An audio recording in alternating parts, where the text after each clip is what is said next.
Ix-xogħol li qed tagħmel l-Awtorità Ċentrali tal-Adozzjonijiet flimkien ma' aġenziji tal-adozzjonijiet jidher li qed iħalli l-frott kif matul dawn l-aħħar ġimgħat 12-il tifel u tifla ġew imqabbla ma' ġenituri adottivi prospettivi Maltin, 5 tfal mill-Slovakkja, 6 mill-Indja u tifla mill-Albanija. Żvela dan il-Ministru għall-Familja u s-Solidarjetà Soċjali Michael Farrugia li f'konferenza tal-aħbarijiet spjega x-xogħol li qed isir mill-Gvern u l-Awtorità Ċentrali biex familji Maltin jkollhom aktar opportunitajiet minn fejn jistgħu jaddottaw. Fil-fatt qed nippruvaw niftħu diversi opportunitajiet oħrajn ma' diversi pajjiżi differenti.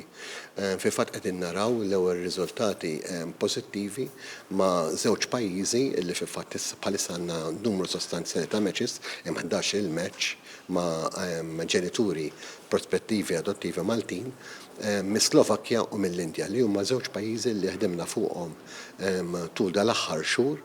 U ħankomplu għaddejjin bil-proċess illi nippruvaw niftħu dal-possibiltajiet ma' pajjiżi oħrajn ħalli il-diversi prospective adoptive parents Maltin ikollhom opportunità jkun jistgħu jadottaw tfal minn barra minn Malta u wkoll qed nippruvaw naraw kif nissimplifikaw iktar adozzjoni ġewwa pajjiżna.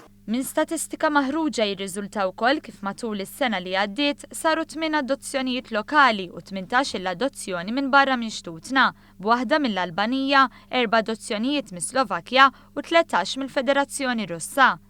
Il-Ministru elenka wkoll kif il-Gvern qed iħares li jkun hemm opportunitajiet ta' adozzjoni oħra minn postijiet bħal Bulgarija, Burkina Faso, il-Brażil, iċ-Ċili, il-Kambodja, il-Polonja u fil-Vjetnam fejn id-diskussjonijiet ma' dan tal-aħħar waslu fl-aħħar stadji.